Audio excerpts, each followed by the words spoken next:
Baik, selamat malam. Saya Alexander Claudio Porut. Kali ini saya akan mewawancarai salah satu mahasiswa yang aktif ngopi nih. Dipersilakan untuk memperkenalkan diri, asal dari mana dan angkatan berapa.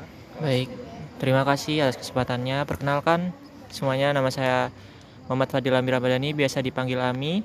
Sekarang kuliah di UNESA, jurusan Prodi PBSI, semester 5 dari Cepu, Blora, Jawa Tengah. Oke, terima kasih ya Mas Ami. Sebelumnya Mas Ami ini senang ngopi ya? Senang banget, Kak. Kalau healing gitu senang juga? Wah, itu juga sih. Oke. Kalau kita lihat nih, Mas Ami kan di sekitar kampus Ida Wetan ini kan sekarang banyak kedai kopi yang tumbuh subur banget. Sebagai mahasiswa UNESA, dalam seminggu berapa kali ya Mas Ami wajib untuk mampir ke kopi shop? Apakah itu sudah jadi kebutuhan pokok kayak seperti makan, atau cuman ya kalau lagi kosong aja ngopi, atau lagi diajak teman ngopi gitu? Aduh, mana ya? Kalau dihitung-hitung sih jadi sadar sih boncosnya, Kak. Seminggu itu minimal sekitar 3-4 kali lah, jujur. Itu udah kayak kebutuhan pokok kedua setelah nasi. Kalau nggak ngopi atau nggak keluar kos sehari aja, rasanya ada yang kurang. Kayak bensin buat otak belum diisi. Nih bagi Mas Ami nih, ngopi atau nongkrong itu fungsinya apa sih sebenarnya? Apakah cuman murni cari wifi, buat nugas, cari inspirasi? Kalau fungsinya sebenarnya 50-50 sih. Niat awalnya itu pasti jelas mulia dong sebagai mahasiswa, cari wifi buat nugas, karena wifi kosan kan lemot banget biasanya. Kalau apalagi kan di kos rame orang, Kak. Terus tapi ya nggak munafik juga. Alasan keduanya karena FOMO sih. Biasa teman-teman grup itu udah bilang gasken. Nah, itu berangkat langsung semua. Itu sih. Oke. Nah, Mas Ami pernah nggak dengar istilah mahasiswa style starter pack? Nah, itu biasanya mahasiswa yang bawaannya tuh laptop, tumbler estetik, dan es kopi susu. Seberapa relate sih Mas Ami dengan gambaran itu? Apakah itu standar gaul mahasiswa UNESA? Wah, kalau itu sih jelas relate parah sih. Coba aja kakak jalan-jalan ke Danau Unesa itu, atau di perpus deh. Pasti isinya anak-anak pakai lanyard kampus, laptop terbuka, entah ngerjain tugas atau nonton Netflix sih, Kak. Cuman terus tapi pasti di sampingnya tuh ada gelas plastik kopi itu loh, Kak. Kopi Kopken. Itu udah kayak seragam. Tidak tertulis buat anak Unesa sih. Oke. Nah, tadi kan kita juga sempat menyinggung soal healing nih. Iya. Kata healing ini kan sering banget dipakai buat alasan jalan-jalan atau jalan enak, jajan enak. Versi jujur Mas Ami deh, apa sih beban yang sebenarnya Mas Ami rasakan di kampus sampai butuh healing? Apakah karena tugas dosen yang menumpuk, atau karena lingkungan sosial yang mungkin toksik, atau Mas Ami gak kurang nyaman dengan lingkungan sosial di kampus? Kalau versi jujur ya, bebannya itu bukan cuma tugas dari dosen aja sih, Kak, tapi lebih ke ekspektasi gitu loh. Jadi rasanya di kampus tuh pressure-nya kenceng banget. Dosen minta perfect, orang tua minta cepat lulus, belum lagi drama circle pertemanan yang kadang ya seperti yang kakak omongin tadi toksik. Jadi menurutku itu healing itu sebenarnya cuma istilah halus sih, kita buat kabur sebentar lah dari realita yang bikin sumpah. Kalau boleh tahu kapan sih Mas Ami itu merasa kegiatan nongkrong atau ngopi itu benar-benar mengisi energi, dan kapan Mas Ami merasa itu cuma bentuk lari dari tanggung jawab karena malas ngerjain tugas? Waduh, pertanyaannya gini banget ya. Sebenarnya saya sering merasa itu apa itu namanya recharge ya, Bang. Recharge energi itu kalau pas habis ngopi sih. Jadi ide nulis makalah itu beneran lancar kalau ngopi. Tapi seringnya sih jadi prokrastinasi sih, Kak. Jadi niatnya nugas jam 7 malam, ngobrol ngalur ngidul sampai jam 10, akhirnya nugasnya cuma 30 menit. Terakhir itu pakai, tentunya seperti mahasiswa semuanya sih, kebanyakan pakai sistem kebut semalam. Jadi ya seringan jadi pelarian sih daripada beneran istirahat. Oh, oke. Nah, biasanya kalau lagi nongkrong gini sih nggak sih buat konten medsos atau buat ya Instastory gitu? Lalu penting nggak konten buat konten gitu?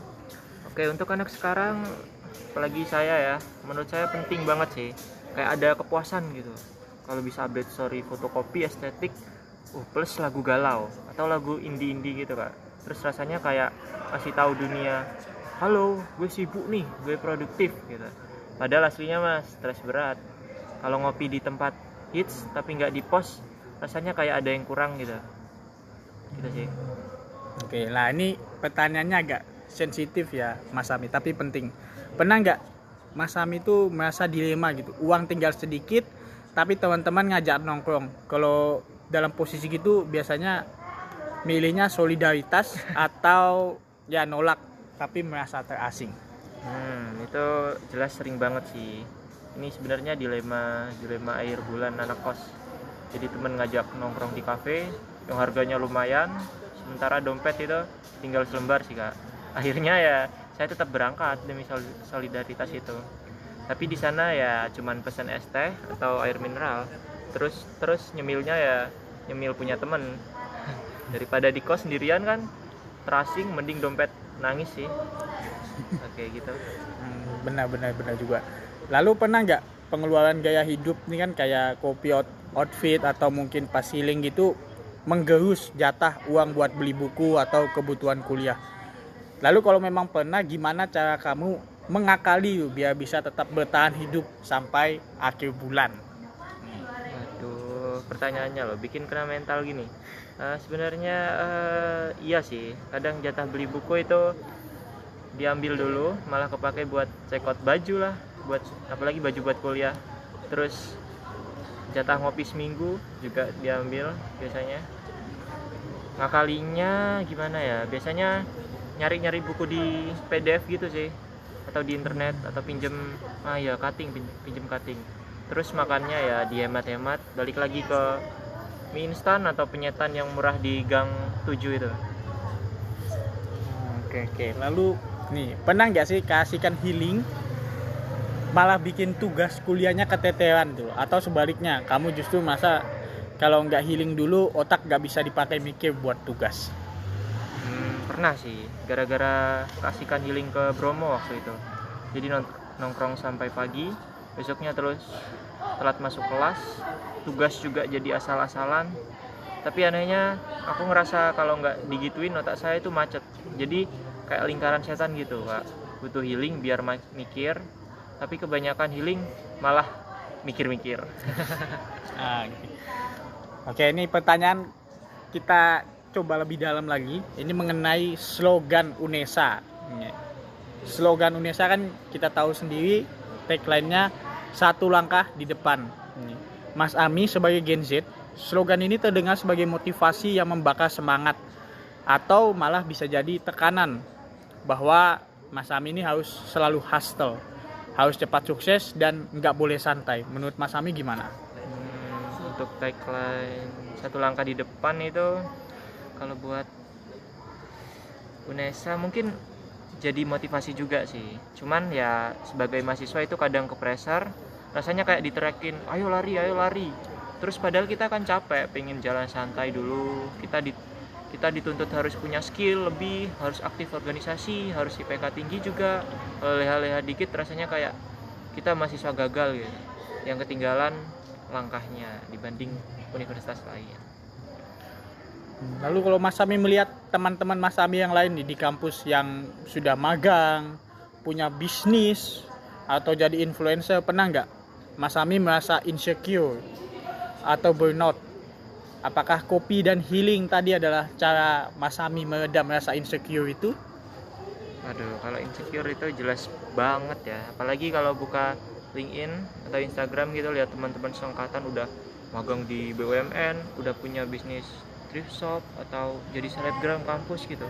Itu jelas bikin insecure parah sih. Rasanya kayak diri ini kok kecil banget. Makanya kopi itu dan tongkrongan itu jadi tempat kita saling curhat sama teman yang merasa senasib. Jadi biar beban insecure-nya itu berkurang dikit lah. Oke, nah ini buat kata-kata terakhir nih, kata-kata hari ini atau kata-kata motivasi dari Mas Ami sendiri nih kan. Setelah kita ngobrol panjang tadi, kalau disuruh mendefinisikan ulang nih Mas Ami. Iya. Apa sih arti sukses dan bahagia buat mahasiswa UNESA hari ini? Apakah IPK 4.0 atau mental yang sehat meski dompet pas-pasan? Oke, buat definisi bahagia ya. Kalau pas maba definisi sukses itu jelas IPK 4.0 sih. Sekarang semester tua definisi bahagia itu kayaknya jadi sederhana lah. Tugas kelar, dosen gak killer, uang bulanan cukup, dan mental tetap waras. Percuma juga kalau IPK 4 kalau tiap malam itu nangis, kena asam lambung karena stres. Ya Oke. itu aja. Terakhir, kalau Mas Ami bisa ngomong ke diri Mas Ami sendiri nih yang lagi capek nugas di Warkop jam 2 pagi gitu. Apa pesan yang mau Mas Ami sampaikan? Buat saya sendiri ya, mungkin santai aja, nggak semua hal harus dikejar hari ini. Gak apa-apa langkahmu pelan, yang penting gak berhenti dan tolong kurangi gulanya. Ingat kesehatan. Oke, terima kasih ya, terima kasih banyak Mas Ami atas waktu dan kesempatannya. Ya, Sehat selalu, Amin. semoga Mas Ami cepat sukses. Sekian dari saya, terima kasih.